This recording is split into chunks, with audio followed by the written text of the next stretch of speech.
మరి బ్రహ్మదేవుడు కూడా మీ యొక్క రాత రాయాలి అంటే అగ్రెసివ్గా చాట్ జీపీటీ వాడుతున్నాం. అందుకే చాలామంది హ్యుమానిస్ మానవతావాదులు ఉంటారు. వీళ్ళందరికీ కూడా ఈ జ్యోతిష్ శాస్త్రం మీద నచ్చదు. స్వామి వివేకానంద చెప్పినట్టుగా your the creator of your own destiny. ఇది ఇలానే ఉంటుంది. కాకపోతే ఉగాది అనే ఒక సంవత్సరం మనకి ఎలా మొదలైంది అంటే అస్ట్రాలజర్ కెమెరా ముందుకు వచ్చేసి నీ పని ఇది అయిపోతుంది. తనకున్న రిసోర్సెస్ చాలా తక్కువ. కొంత దైవశక్తి, కొంత మానవశక్తి కూడా కావాలి. ధర్మం ఎప్పుడు మారుతూ ఉంటుంది సమయం బట్టి. మూఢనమ్మకంతో నమ్మకం కన్నా నువ్వు ఆ సత్యాన్ని పట్టుకుంటే ఆటోమేటిక్ లైఫ్లో గెలుస్తావు. అందరికీ నమస్కారం. నా పేరు దీక్షిత్. నేను కంపారిటివ్ కల్చర్స్ మీద రీసెర్చ్ స్కాలర్ని. సో గత 10 years నుంచి డిఫరెంట్ కల్చర్స్, వాటి యొక్క ప్రభావం మనిషి మీద ఎలా ఉంటుంది, అదే వే ఆఫ్ లైఫ్ అంటాం. ఈ యొక్క వే ఆఫ్ లైఫ్ తను ఎంచుకున్న మార్గం ఎలా ఉంటుంది, తన నడవడిక, ఫుడ్ హ్యాబిట్స్, డ్రెస్సింగ్ స్టైల్, ఇవన్నీ యొక్క తన జీవన యొక్క శైలిని మారుస్తూ ఉంటుంది. When you study the world history and when you compare with Indian history, you understand ఎందుకు కొన్ని యూరోపియన్ కంట్రీస్ అనేవి ఒక క్రమంగా అభివృద్ధి చెందాయి, కొన్ని కల్చర్స్ మాత్రం ఎందుకు తక్కువ పడిపోయాయంటే దానికి ఒకే ఒక కారణం. ఏ కల్చర్ అయితే లిబరల్ యాటిట్యూడ్ని మెయింటైన్ చేస్తుందో ఆ కల్చర్కి ఫ్యూచర్ ఉంటుంది. ఏ కల్చర్ అయితే ఒక గీత గీసుకొని ఈ గీతలో నేను జీవిస్తాను అని బలంగా మొండిగా ఉంటారో వాళ్ళకి ఫ్యూచర్ అనేది చాలా కష్టం. యూరోపియన్స్ వీళ్ళందరూ కూడా ఇప్పుడు మనం జీవిస్తున్న శైలిని ఎప్పుడో జీవించారు. వాళ్ళు ఈ స్థాయి దాటి ముందుకు వెళ్ళారు. వాళ్ళు ఈరోజు మీరు సగటు భారతీయుడిని చూస్తే తను కోరుకునేదల్లా ఏమిటి? సగటు మంచి జీతం, మంచి జీవితం. ఈ యొక్క స్థాయి యూరోపియన్స్ దాటి ముందుకు వెళ్ళారు. కారణం ఏంటంటే వాళ్ళు ఎంచుకున్న ఈ social patterns. This is why the individual life style in Europe is responsible for their advancements. కానీ మన భారతదేశం అనేది ఎక్కువగా వ్యవసాయ దృష్టి ఉండడంతో ఇక్కడ కమ్యూనిటీ లైఫ్ స్టైల్ మనకు అలవాటు పడిపోయింది. అందుకే నీకు కష్టం వచ్చిన, ఆనందం వచ్చిన నలుగురితో సంభాషిస్తూ ఉంటావు, పంచుకుంటూ ఉంటావు. కానీ European life is all about individual life style. అందుకే మీరు చూడండి, ఆ ఇండివిజువల్ లైఫ్లో పిల్లాడు పుట్టినప్పటి నుంచి తను ఒంటరిగానే పెంచడం మొదలెడుతూ ఉంటారు. This is why the comparative cultures give some clarity.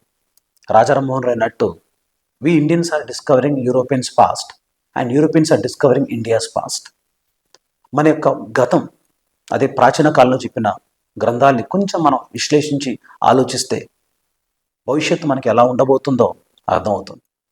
So ఇప్పుడున్న జనరేషన్కి నేను చెప్పేదల్లా ఒకటే, don't take anything blindly, consider. Question చేయండి. లాజికల్ అనాలిసిస్, రీజనింగ్, ఇది కనుక మీ యొక్క ముఖ్య ఆయుధాలు అయితే మిమ్మల్ని ఆపే వాళ్ళు ఎవరుంటారు? అందరికీ శ్రీ విశ్వాసు నామ సంవత్సర శుభాకాంక్షలు. మన హిందూ సాంప్రదాయం ప్రకారంగా హిందూ లూనార్ క్యాలెండర్ అంటారు. అదే చంద్రాయన క్యాలెండర్ ప్రకారంగా మనకి 60 సంవత్సరాలు ఉన్నాయి. అదే షష్ఠి సంవత్సర చక్రము అని పిలుస్తాం. అందులో ఈ సంవత్సరం అదే ఉగాదితో మొదలయ్యేది ఈ శ్రీ విశ్వాసు నామ సంవత్సరం. పేరులోనే ఉంది అందరికీ శుభం జరుగుతుంది అని చెప్పేసి. మరి ఈ యొక్క పద్ధతి, యుగాది అంటే ఏంటి? యుగము యొక్క ఆది, beginning of a new era అని పిలుస్తూ ఉంటారు ఇంగ్లీష్లో. ఇది మన ఇండియాలో ఒక టైం స్కేల్ అని గుర్తుంచుకోండి. టైం స్కేల్ అంటే ప్రతి ఒక్కరు కూడా ఒక టైం కీపింగ్ రికార్డ్ మెయింటైన్ చేస్తూ ఉంటారు. ఇది సివిలైజేషన్ మొదలైనప్పటి నుంచి ఉంది. పూర్వం ఇండస్ వ్యాలీ సివిలైజేషన్, అదే సింధు నాగరికత, Egyptian civilisation, Mayan civilisation, Chinese civilisation, అప్పటి నుంచి ఈ సాంప్రదాయం మనకు నడుస్తుంది. 60 వసంతాలు కంప్లీట్ చేసుకున్నా అని చెప్పేసి అంటూ ఉంటాం మనం. 60 వసంతాలు అనే పేరు ఎందుకు వచ్చింది అంటే ఈ యుగాది వసంతకాలంలో మొదలవుతుంది. అలా 60 సంవత్సరాలు కంప్లీట్ చేయటం ఒక యుగంగా పిలవడం మనకు అలవాటైపోయింది. సో యుగాది అనేది ఇది ఒక టైం స్కేల్ బిగినింగ్ అంటాం. ఉదాహరణకి ఎప్పుడైతే మన భారతదేశం వ్యవసాయం వృత్తిగా ఉన్నదో అప్పుడు మనకి అతి పెద్ద పంట ఖరీఫ్ పంట. ఖరీఫ్ మనకి మొదలయ్యేది జూన్, జూలై. మన పంట వచ్చేది దీపావళికి. అందుకే దీపావళికి ఉన్న పేరు దీపదాన దివాస్ అంట. సో దీపావళి అనేది హార్వెస్ట్ ఫెస్టివల్. దేనికి? ఖరీఫ్ అయిపోయిన తర్వాత. అలానే రబీ మొదలవుతుంది ఈ చలికాలంలో. అది మన చేతికి పంట వచ్చేసరికి మనకు వచ్చేది సంక్రాంతి. సో సంక్రాంతి అనేది హార్వెస్ట్ ఫెస్టివల్. దాని తర్వాత వచ్చేది జయన్, ఇదే సమ్మర్ క్రాప్ అని పిలుస్తాం. సో ఖరీఫ్ మొదలుపెట్టే ముందు ఒక కొత్త యుగం మొదలవుతుంది. ఇది అగ్రికల్చర్ సీజన్గా మాట్లాడడం జరిగింది. పూర్వం భారతదేశం అగ్రికల్చర్ బేస్డ్ సొసైటీ కాబట్టి యుగాదికి చాలా ప్రామాణ్యం ఎక్కువగా ఉండేది. క్రమక్రమంగా దీన్ని కేవలం గృహస్థులు మాత్రమే వాళ్ళ యొక్క ఆదాయం ఎంత ఉంటుంది, నష్టం ఎంత ఉంటుంది, రాజపూజ్యం ఎంత ఉంటుంది, అవమానం ఎంత ఉంటుంది, ఇలాగా క్రమక్రమంగా ఈ యొక్క యుగాది పంచాంగ శ్రవణంలో మొదలయ్యే మాసం చైత్రమాసం. ఈ చైత్రమాసం ఎలా మొదలవుతుంది, ఎలా మొదలవ్వాలి, ఈ సంవత్సరం మొత్తం ఎలా మనకు సంపూర్ణ అవ్వాలనేది అందరికీ టెన్షన్. కాబట్టి ఈ టెన్షన్ రిలీఫ్ చేయడం కోసమే పంచాంగ శ్రవణం వస్తుంది. పంచాంగ శ్రవణం ఏం చేస్తుందంటే, శ్రవణం అది వినటం వల్ల మీకు ఆనందం వస్తుంది. అందం జీవితంలో, ఆనందం మనసుకి. పంచాంగ శ్రవణం అనేది మీరు ఉన్నది ఉన్నట్టుగా దాన్ని స్వీకరిస్తే కొంచెం ఇబ్బంది. ఆ పంచాంగ శ్రవణంలో మీకు చెప్పే సలహాలు సూచనలు ఏవైతే ఉన్నాయో దాన్ని కొంచెం గట్టిగా పట్టుకోండి. ఆ సలహాలని మీరు ఒక ఇండికేటర్గా, ఒక టూల్ ఆఫ్ ఇన్స్ట్రుమెంట్ ఆఫ్ కరెక్షన్స్గా మీరు కనుక పాటించినట్లయితే ఖచ్చితంగా మీరు ఏ పని మొదలుపెట్టినా అది కూడా సమాజానికి హితమైన పని. దొంగతనం, జూదం ఇలాంటివి మనం మాట్లాడకూడదు. సమాజానికి హితం ఏదైతే జరుగుతుందో దాని యొక్క పని, ఆ పని కనుక మీరు తలపెట్టినట్లయితే దైవ సంకల్పం, మానవ సంకల్పం రెండు కూడా కలిసి ఉండాలి.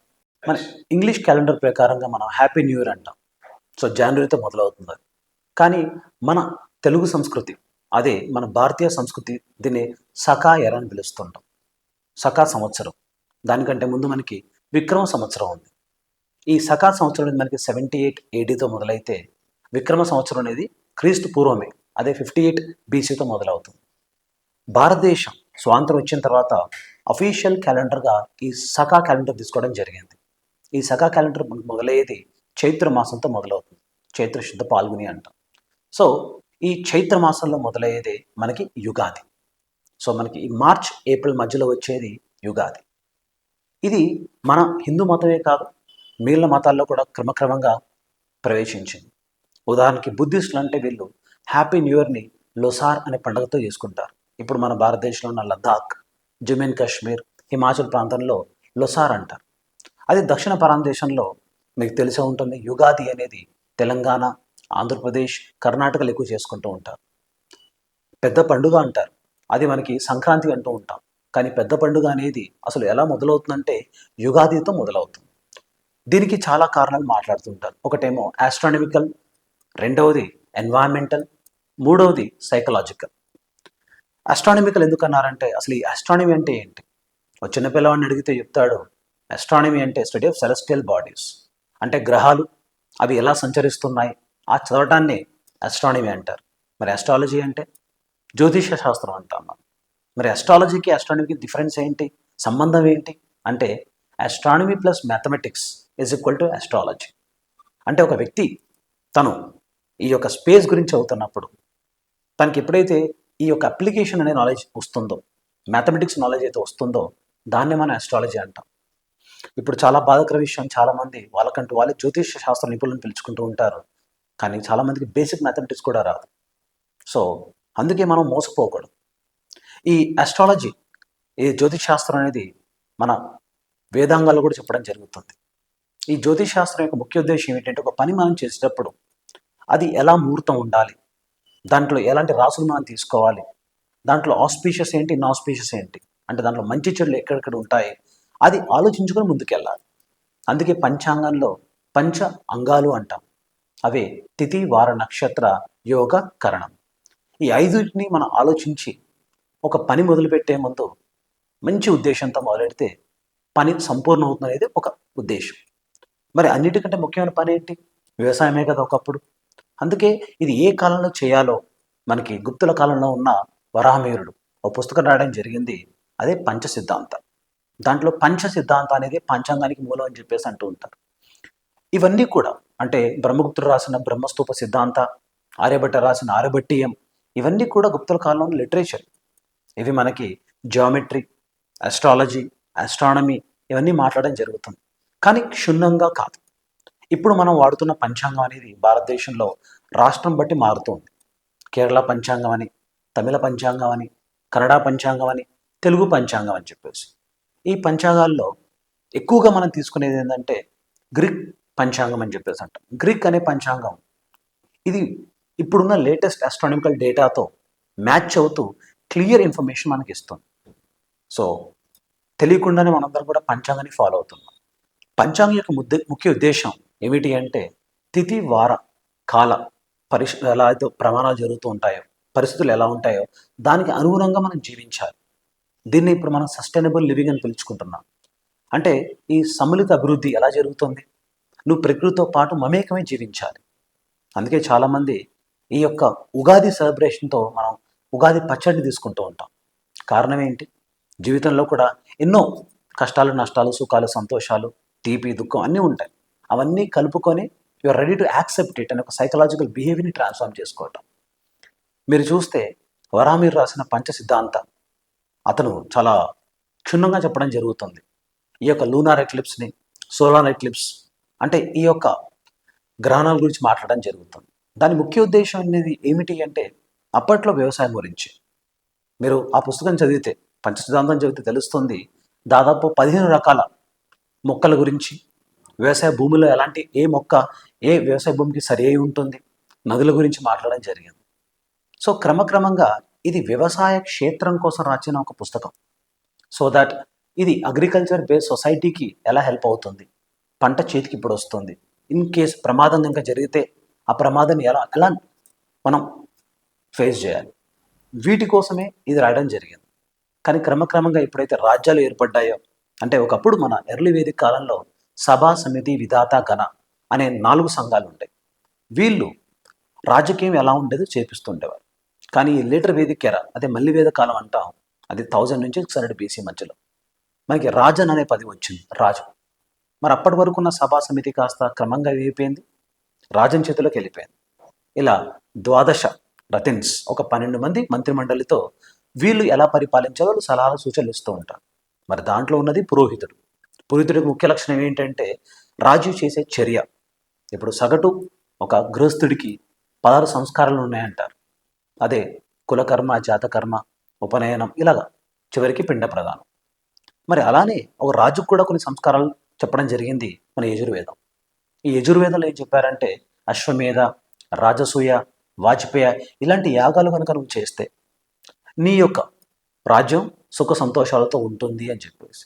సో క్రమక్రమంగా ఇది యజ్ఞ యాగాలతో లింక్ అయిపోయి ఉంది.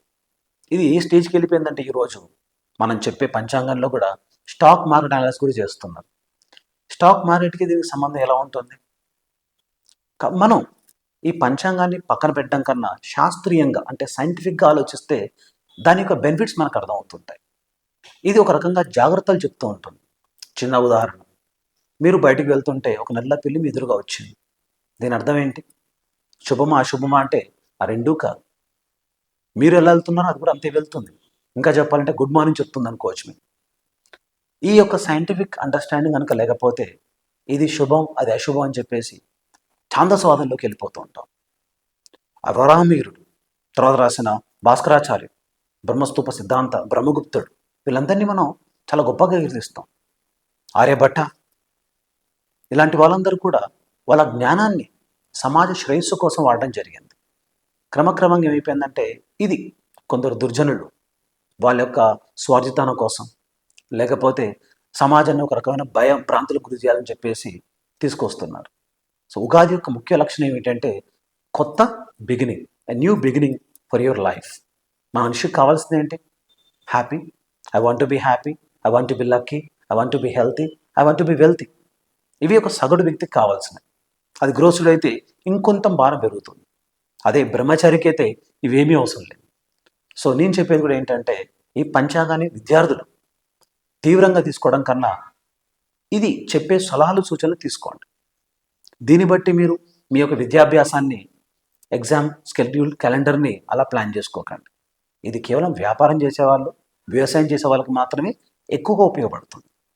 అలా అని చెప్పి వీళ్ళు వాళ్ళు వినకూడదా అంటే వినండి. కానీ దాంట్లో ఉన్న మంచి చెడులు ఏంటో అర్థం చేసుకొని తగు జాగ్రత్తలు తీసుకుంటే మీ జీవితం బాగుంటుంది. మనకి పంచాంగాల్లో చెప్పినట్టుగా తిథి, వార, నక్షత్ర, యోగ, కరణం అంటాం. ఏంటి తిథి? తిథి అంటే మన యొక్క మూన్ మూమెంట్ అంటాం.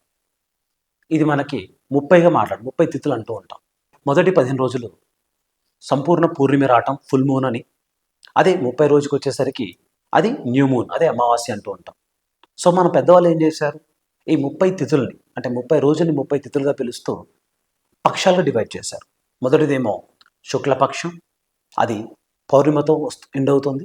రెండవది కృష్ణపక్షం, కృష్ణ అంటే నలుపు అని లేదా బహుళపక్షం అని పిలుస్తూ ఉంటాం, అది అమావాస్యతో ఎండ్ అవుతుంది. సో ఈ తిథిని ఏం చేశారంటే 2 పక్షాలుగా విడదీశారు. కాబట్టి ఇది డిపెండ్స్ ఆన్ వాట్ అంటే మూమెంట్ ఆఫ్ ద మూన్. అది వెరీ ఇంట్రెస్టింగ్. మన యొక్క హిందూ క్యాలెండర్ అనేది సంపూర్ణంగా సోలార్ కాదు, లూనార్ కాదు, it's a combination of both. అదే మిగిలిన మతాలు చూడండి, ఉదాహరణకి ఇస్లాం క్యాలెండర్ చూస్తే ఇది మొహరంతో మొదలవుతుంది, అంటే ఇది లూనార్ క్యాలెండర్. సో మీరు తీసుకున్న సోలార్ క్యాలెండర్ అయినా లూనార్ క్యాలెండర్ అయినా సరే, they will be taking the moment of the celestial bodies. So ఇక్కడ మనకి తిథిలో మనం ఏం చూస్తామంటే ఈ యొక్క చంద్రుడు ఏ విధంగా అయితే సంచరిస్తున్నాడో, పూర్ణంగా ఎలా మారుతున్నాడు, అమావాస్య ఎలా మారుతున్నాడో చెప్పేదే ఈ తిథి. రెండవది వారం. మీకు తెలిసే ఉంటుంది, వారం అంటే వీక్ అంటూ ఉంటాం మనం. ఇది మొదలయ్యేది రవివారం, రవి అంటే సూర్యుడని, సోమవారం అంటే చంద్రుడని చెప్పి, మంగళవారం మంగళుడు, బుధవారం మెర్క్యూరీ, గురువారం జూపిటర్, శుక్రవారం వీనస్, శనివారం సాటర్న్. అంటే ఈ పేర్లు మనకి ముందుగానే ఇవ్వడం జరిగింది. ఈరోజు మనకి డిబేట్స్ ఉన్నాయి, మరి దీనిలో యురానస్ లేదా, ప్లూటో లేదా. సో ఇవి ప్రస్తుతం అనుకున్న డిబేట్స్. కానీ మన పూర్వీకులు ఏం చేశారంటే 7 వారాలు డివైడ్ చేయడం జరిగింది. 7 రోజుల్ని 7 వారాలుగా పిలిచారు. సో 30 రోజుల్ని 30 తిథులు అంటే 7 రోజులు 7 వారాలు. మూడవది నక్షత్రం, కాన్స్టలేషన్ అంటారు ఇంగ్లీష్లో. జోడాయిక్ సైన్స్ అనేవి మనకి కాన్స్టలేషన్తో వస్తూ ఉంటాయి. ఈ కాన్స్టలేషన్ అంటే ఒక నక్షత్రాల మండలి అని పిలుస్తూ ఉంటాం. ఇవి మనకి 27 నక్షత్ర మండలి ఉంటే అందరికీ ఒక నక్షత్రం కేటాయించడం జరుగుతుంది. సో మన యొక్క రాశి ఈ యొక్క జోడాయిక్ సైన్లోకి అంటే ఒక నక్షత్రంలోకి ఎంటర్ అవుతుందని చెప్పేసి పిలుస్తూ ఉంటారు. దీంట్లో కొంతమంది మంచి నక్షత్రాలు, చెడు నక్షత్రాలు పిలుస్తూ ఉంటారు, ఆస్పీషియస్ అని. ఇవన్నీ కేవలం ఆ కాల ప్రమాణం సంబంధించిన తప్ప అది యూనివర్సల్గా మాత్రం అప్లికబుల్ కాదు. కారణం ఏంటంటే ఇది మళ్ళీ ఇందాక చెప్పినట్టుగా తమిళనాడు వాళ్ళకి ఒకటి ఉంటే నార్త్ వాళ్ళకి ఇంకో రకంగా ఉంటుంది. కారణం వాళ్ళు ఎంచుకున్న ఈ ప్రామాణిక గ్రంథాలు. చిన్న ఉదాహరణ, నార్త్ వాళ్ళ ఎవరైతే ఈ యొక్క యజ్ఞయాగాలు చేస్తూ ఉంటారో వాళ్ళని ఆదిత్య స్కూల్ అని పిలుస్తారు. అంటే వాళ్ళు సూర్యుని భగవానునికి ముఖ్యంగా ప్రామాణికంగా చూసుకోవటం. అదే దక్షిణ భారతదేశంలో వీరిని బ్రహ్మా స్కూల్ అని పిలుస్తారు. అంటే ఇక్కడ యజ్ఞయాగాలు కూడా మార్పులు వస్తున్నాయి. అందుకే మీరు చూడండి, తమిళనాడులో కొన్ని గుళ్ళు అమావాస్య రోజే ఓపెన్ చేస్తూ ఉంటారు. కారణం అది వాళ్ళ యొక్క విశిష్టత, వాళ్ళ కల్చర్. నార్త్లో చూడండి, పౌర్ణమికి ఎక్కువ ఇంపార్టెన్స్ ఇవ్వడం జరుగుతుంది. ఈరోజు మనం ఉగాది చేసుకుంటున్నాం సౌత్లో, కానీ నార్త్లో ఉగాది ఏం లేదు. కారణం ఏంటంటే నార్త్లో వీళ్ళు చేసుకునేది నవరాత్రి, దుర్గా నవరాత్రితో మొదలెడుతుంటారు, అది రామ నవమితో కంప్లీట్ అవుతుంది. సో వాళ్ళ దృష్టిలో ఉగాది కంటే ఇంపార్టెంట్ ఏంటంటే నవరాత్రి. మనకు చిన్న బేసిక్ అండర్స్టాండింగ్ ఉంటే పాసిబిలీ ఇది ఒక యూనివర్సల్ అని మాత్రం యాక్సెప్ట్ చేయాల్సిన అవసరం లేదు. మూడవది యోగం. తెలియకుండా చాలామంది నీకు యోగం వచ్చింది అంటూ ఉంటారు. యోగము అయోగము అంటే ఆస్పీషియస్, ఇన్ఆస్పీషియస్. అంటే నీకు అది జరుగుతుంది, నీకు అది జరగదు అని చెప్పి. దాని అర్థం ఆ పని చేస్తే జరగదని కాదు, జాగ్రత్త చూపించాలి అని చెప్పేసి.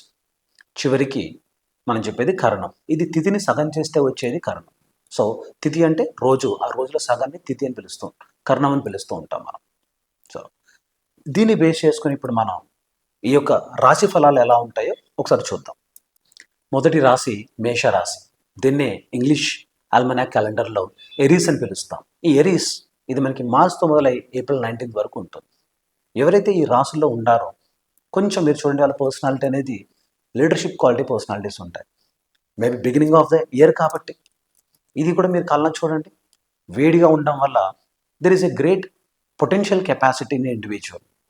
The great Indian personalities like Jhansi Lakshmibai, మన ముఖేష్ అంబానీ మరియు అజయ్ దేవగన్ బాలీవుడ్లో ఉన్న హీరో, వీళ్ళందరూ కూడా ఈ యొక్క మేషరాశి సంబంధించిన వాళ్ళు. మరి దీని అర్థం ఇది యూనివర్స్లోనే కాదు. దీని క్వాలిటీస్ ఎలా ఉంటాయి, ఈ రాశి వాళ్ళకి క్వాలిటీస్ ఎలా ఉంటాయి? That highly naturally they are leader, highly compatible, highly confident and highly successful orientation, ambitious అంటాం మనం. వీళ్ళకున్న చిన్న సమస్య ఏంటి అంటే మోస్ట్లీ దే ఆర్ ఇంపేషెంట్, రిజల్ట్స్ని కొంచెం త్వరగా కోరుకుంటూ ఉంటారు. రెండవది షార్ట్ టెంపర్, అంత పేషెన్స్ కూడా ఉండదు. సో ఈ రాశి వాళ్ళు బహుశా మీరు కనుక అయి ఉంటే ఇప్పుడున్న పంచాంగం ప్రకారంగా చాలామంది ఇంత అవమానం ఉంటుంది, ఇంత రాజపూజ్యం ఉంటుంది, ఇంత లాభం అధికం ఆదాయం ఉంటుందని చెప్పేసి అంటుంటారు. అది మీరు కొంచెం పక్కన పెట్టి మీ పర్సనాలిటీలో ఏవైతే తప్పులు ఉన్నాయో అవి మీరు సరి చేసుకోండి. And you know very well ఈ సంవత్సరం అందరికీ శుభమే అని చెప్పాను. అలాంటప్పుడు నీకు శుభం కాకుండా ఎందుకు ఉంటుంది? కాకపోతే రిజల్ట్స్ కొంచెం ఓపిక పట్టాల్సి ఉంటుంది. ఒక పని మొదలుపెట్టినప్పుడు మీ ఇష్టదైవం ఎవరైతే ఉంటారో వాళ్ళని స్మరిస్తే చాలు. కులదైవం ఉన్నా పర్లేదు, కానీ మీరు ఏదైతే పని చేస్తున్నారో దాన్ని చాలా క్యాలిక్యులేటివ్గా ప్లాన్డ్గా ఉంటే definitely success is going to B yours. రెండవ రాశి ఇదే వృషభ రాశి, టారస్ అంటారు ఇంగ్లీష్లో. మీకు తెలిసే ఉంటుంది గౌతమ్ బుద్ధుడు ఈ టారస్ సంబంధించిన వ్యక్తే. మరి ఈ రాశిలో ఉన్న వాళ్ళ క్వాలిటీస్ ఎలా ఉంటాయంటే definitely they having a great patience, చాలా లాయల్టీ కూడా ఎక్కువగా ఉంటుంది వీళ్ళకి. స్టబన్, కొంచెం మొండితనం ఉంటుంది. మరి ఈ క్వాలిటీస్ మనకి ఎవరిలో కనిపించాయంటే నాకు చెప్పినట్టు గౌతమ్ బుద్ధుడు, Sachin Tendulkar and very interesting Anushka Sharma. వీళ్ళు ఎంతమంది తెలుసు? ఈ యొక్క రాశి వాళ్ళకి నాలెడ్జ్ పరంగా దే హ్యావ్ గ్రేట్ క్యూరియాసిటీ, జ్ఞానం ఎక్కువ సంపాదించాలనే ఆతృత ఎక్కువగా ఉంటుంది. Famous Gurudev Rabindranath Tagore belong to Taurus. మరి ఈ యొక్క సంవత్సరం విశ్వాసనామ సంవత్సరంలో ఈ యొక్క రాశి వాళ్ళు ఎలా ఉండాలి అంటే కొంచెం జాగ్రత్తగా ఉంటూ అప్పుడు చెప్పినట్టు మీ యొక్క నాలెడ్జ్, మీ యొక్క ఫీల్డ్ కనుక నాలెడ్జ్ సీకింగ్ అయితే it's a great opportunity for you. కానీ అనుకున్నట్టుగానే కొంచెం స్టబర్నెస్ ఎక్కువగా ఉంటుంది, ఇంపేషెంట్గా కొంచెం ఉంటారు. అది తగ్గించుకుంటే possibly success going to B yours. మూడవది మిథున రాశి, అదే మన ఇంగ్లీష్లో జెమిని అని పిలుస్తూ ఉంటాం. ఈ రాశి వాళ్ళు చాలా విటి, హాస్యం ఎక్కువ, కొంచెం క్యూరియస్గా ఉంటూ ఉంటారు. And the interesting part is వీళ్ళు ఎవరైతే క్రియేటివ్ ఫీల్డ్లో ఉంటారో they are very highly successful. Example మన కరణ్ జోహార్, అలాగే రాజకీయ నాయకుడైన Rahul Gandhi, they are very popular Gemini. ఇక్కడున్న సమస్యలు ఏమిటంటే వీళ్ళతో బికాస్ లైక్ ఐ సెడ్ వీళ్ళున్న ఫీల్డ్ కూడా క్రియేటివ్ ఫీల్డ్ కాబట్టి and they are technically volatile. అంటే ఒక స్ట్రాంగ్గా వాళ్ళు నమ్మిన సిద్ధాంతాన్ని పట్టుకోకపోవటం అనేది వీళ్ళలో ఉన్న ఒక చిన్న లోపం. కానీ వీళ్ళు కనుక తెలుసుకుంటే వాళ్ళ లోపాన్ని కెరీర్ పరంగా సక్సెస్ అవుతూ ఉంటారు. బహుశా మీ రాశి కనుక ఇదైతే తగు జాగ్రత్తలు తీసుకుంటే ఈ సంవత్సరంలో possibility this a high that you'll be successful. నాలుగవది కర్కాటక రాశి, అదే ఇంగ్లీష్లో క్యాన్సర్ అంటాం. ఈ రాశి వాళ్ళకు కొన్ని యూనిక్ క్వాలిటీస్ ఉంటాయి. Like they are very protective, very caring, highly emotional.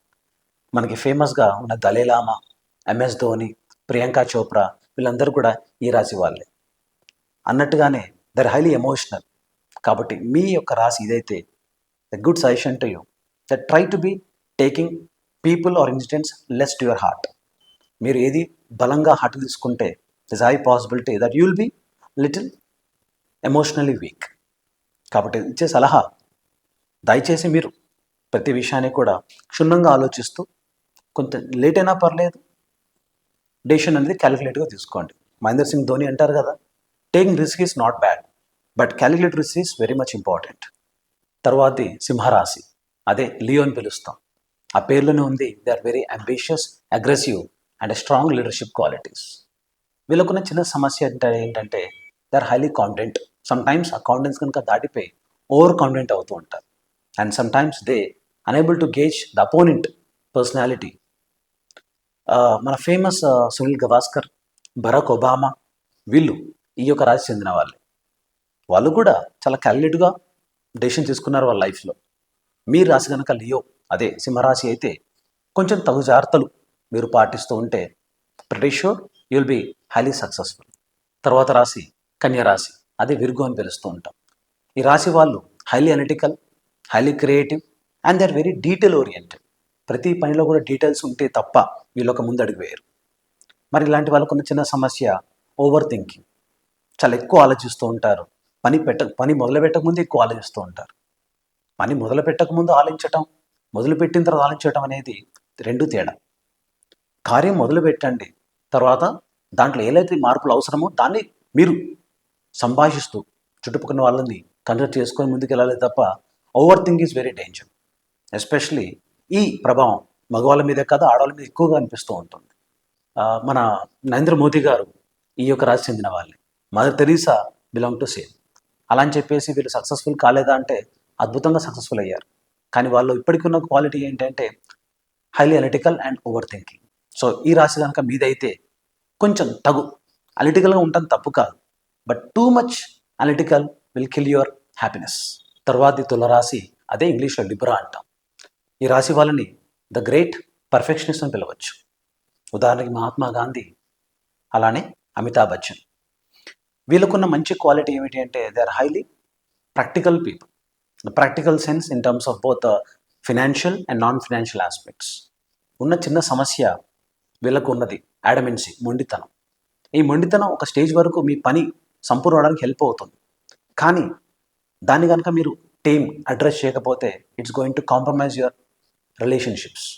Mahatma Gandhi గారు కూడా తన పుస్తకం ఆటోబయోగ్రఫీ, మై ఎక్స్పెరిమెంట్స్ ట్రూత్ రాసుకున్నారు, నేను చాలా మొండి వ్యక్తిని అని చెప్పేసి. ఆ మొండితనం తర్వాత ఏ దారికి తీసిందో మీ అందరికీ తెలుసు. తర్వాత రాశి వృశ్చిక, ఇదే స్కార్పియన్ పిలుస్తాం. Highly determined, highly intuition. మనకి ఇందిరాగాంధీ, విరాట్ కోహ్లీ వీళ్ళందరూ కూడా ఈ యొక్క రాశి సంబంధించిన వాళ్ళే.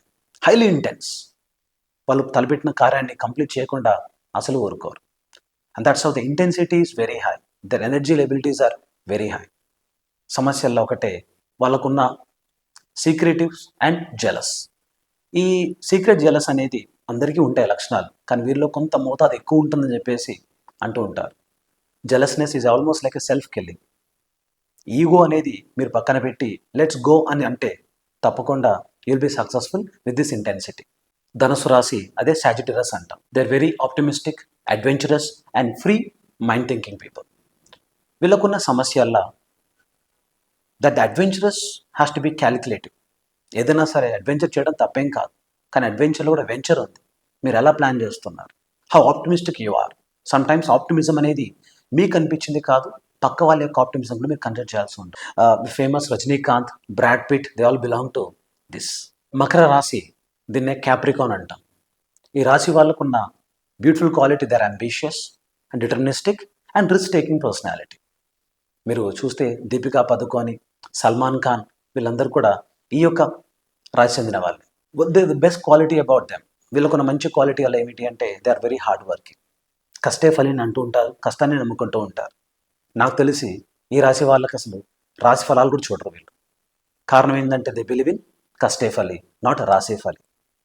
నెక్స్ట్ కుంభరాశి, అదే అక్వరీస్ అంటాం. వీళ్ళకున్న మంచి qualities, they are independent and highly intelligent. Independence and intelligence కలిస్తే definitely it's going to be awesome.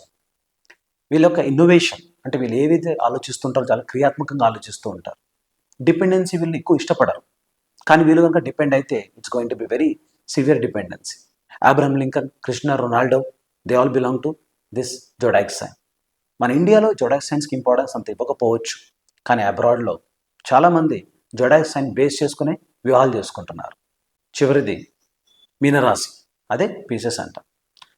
They are very very calculative, highly emotional and very interactive. అప్పుడప్పుడు వీళ్ళకున్న సమస్యలు ఏంటంటే సమస్య కనుక వీళ్ళ అనుకున్న స్థాయి కంటే ఎక్కువ వస్తే ఎస్కేపిస్ట్ మైండ్ సెట్ అనేది వీళ్ళు ఎస్కేప్ కాలేము. Escapist mind set is their nature. అందుకే మీరు దయచేసి రిలేషన్లో కనుక ఎంటర్ అవుతుంటే ఈ ఎస్కేపిస్ట్ మైండ్ సెట్ని పక్కన పెట్టాల్సి ఉంటుంది. Famous Albert Einstein belong to this. ఈ రాశి ఫలాలు మనం అర్థం చేసుకుంటే తెలిసే ఒక విషయం దట్ ఇవన్నీ అందరికీ కామన్గా అనిపిస్తూ ఉంటాయి. ఇది రాశి ఫలాలు అనేది ఇప్పుడేదో కొత్తగా రాసినవి కావు. కొన్ని వేల సంవత్సరాల క్రితం ఒక మనిషి యొక్క సైకలాజికల్ బిహేవియర్, తన యొక్క హ్యూమన్ బిహేవియర్, సోషల్ బిహేవియర్ ఇవన్నీ గమనించి కొందరు కొన్ని ప్యాటర్న్స్ డ్రా చేశారు. ఈ ప్యాటర్న్స్ అనేవి కొందరికి వర్తిస్తాయి, కొందరికి వర్తించవు. ఉదాహరణకి రాజారాం మోహన్ రాయ్, మహాత్మా గాంధీ, స్వామి వివేకానంద, దయానంద సరస్వతి వీళ్ళందరూ కూడా ఆస్ట్రాలజీని కొట్టి పారేశారు. మీకు తెలిసే ఉంటుంది, Vivekananda was absolutely against astrology. అందుకే అంటారు you are the creator of your own destiny అని. మళ్ళీ చెప్తున్నాము, ఇది కేవలం ప్యాటర్న్స్ తప్ప ఈ ప్యాటర్న్లో మీరు ఉండాలని చెప్పి ఎక్కడ రూల్ లేదు. ఈ ప్యాటర్న్ కనుక మీకు సరి అయినట్టు అనిపిస్తే it's better you can plan it according. Patterns మనకు ఎందుకు? లైఫ్లో సక్సెస్ ఇవ్వడం కోసం. ఇది మీరు పర్మిటేషన్స్, కాంబినేషన్స్లో కనుక ఆలోచిస్తే possibility that you can be better in your action orientation. వీటిని నమ్ముకొని పని వాయిదా వేయటం అనేది అసలు అంగీకరించకూడదు. పని కొంచెం బెనిఫిట్ అవ్వడం కోసం ఈ యొక్క రాశి ఫలాలు తప్ప పని ఎగ్గొట్టి రాశిల మీద నమ్మడం అనేది, రాశి మీద భారం వేస్తే పని అవుతుంది అనేది మూర్ఖత్వం. రాశి ఫలితాలు మీరు రోజు చూసుకోవాల్సిన అవసరం లేదు. సంవత్సరంలో ఒకసారి చూసుకొని దాని తని జాగ్రత్తలు పాటిస్తే బాగుంటుంది. మీరు దైవాన్ని నమ్మినా నమ్మకపోయినా, నమ్మితే నామస్మరణ చేయండి, నమ్మకపోతే మానవ సేవ చేయండి.